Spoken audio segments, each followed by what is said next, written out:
Up to the age of 50, you should always be waking up with morning wood, and this is a sign you have terrible libido, terrible sex drive. And I know what you're probably thinking, you're young, it doesn't matter, but that's not actually that true, because if you've got low testosterone, your libido is always going to just be tanked. It doesn't matter, if you're 19, 20, 21. Men that are this young still suffer with low libido. So all the way up to 50, maybe even 60 years old, you should have a solid libido. And I'm going to teach you in this video how to fix your libido. But it is very important, and a lot of men suffer with it. Realistically, the first thing you need to focus on is actually sleeping well, because we produce our hormones while we sleep.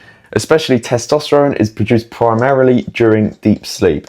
And I know this is a nightmare for people working night shifts, and it is kind of just a major issue. There obviously are things you can do to fix your libido if you are a night shift worker, and these will still apply, but sleep is such a major one.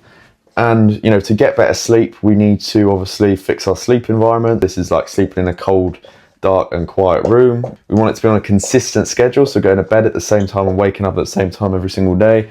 And we need to obviously minimize screens in the evening. We need to do we can do like magnesium. We could do glycine. It's a nice stack that I use, helps me get into really deep sleep. And if you do these things, and especially you're consistent of getting 8 hours sleep, going to bed and waking up at the same time every night, you're going to get much deeper, much better quality sleep, which is going to help increase your testosterone and help you actually fix your libido. And number 2 is you need to get fats in your diet. I notice the difference personally. If I've had a day where I haven't eaten a lot of fat, I notice it in the morning. If we're not eating enough red meat, steaks or eggs, and you've got like monounsaturated fats as well, and cholesterol. If we are not eating enough of these things, we're not saturating enough of these minerals and micronutrients and fat that we need, we are going to experience low libido. We're going to have no morning wood. It's not what we want.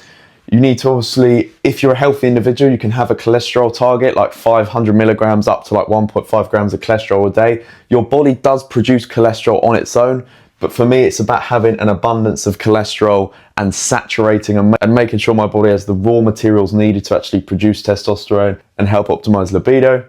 And you don't really ever want to be doing low-fat diets, because fat doesn't make you fat. Fat isn't going to be a problem if you're overweight. You don't want to cut out fat, because that is just going to tank your sex drive. What you need to be doing is just cutting your calories. And that's what it's all like in terms of losing fat. That is all that it's really about. And it does just bring me on to my next point, is reducing your body fat percentage. So important.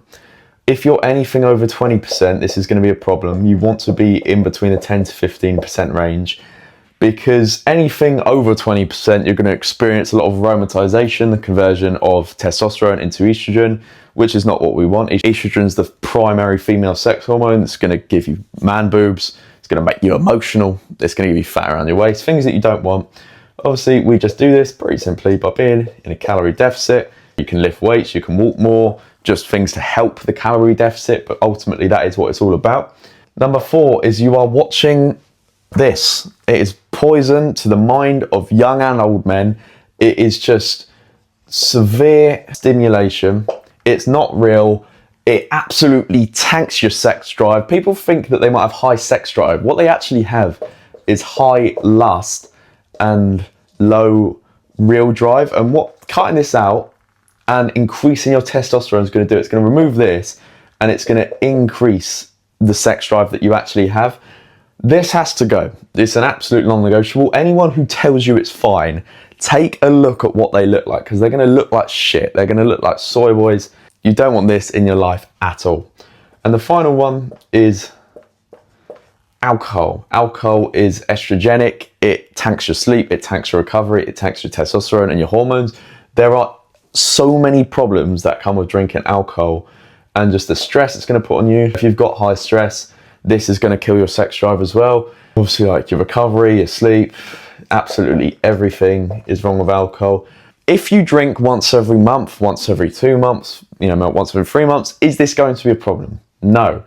But if it's weekly or even like bi-weekly, where you're doing it maybe every other week, that's still going to be a bit of a problem, especially if you're drinking a lot of alcohol and you're going on massive sessions, you're doing 10 plus pints, and then you end up doing like a line of gear as well. It's fucking, you can't expect to have libido if you're doing these things. And if you get good sleep, you eat enough fat, healthy fats in your diet, you get to a good body fat level percentage, you cut out this, and you minimize the amount of alcohol that you drink, you are going to majorly help your libido, increase your testosterone, and increase the overall quality of your life.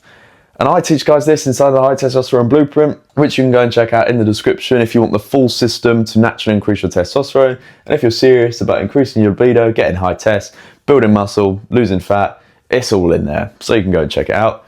But apart from that, I hope you enjoyed this video. I hope you found some value from it, and I will see you in the next one. Goodbye.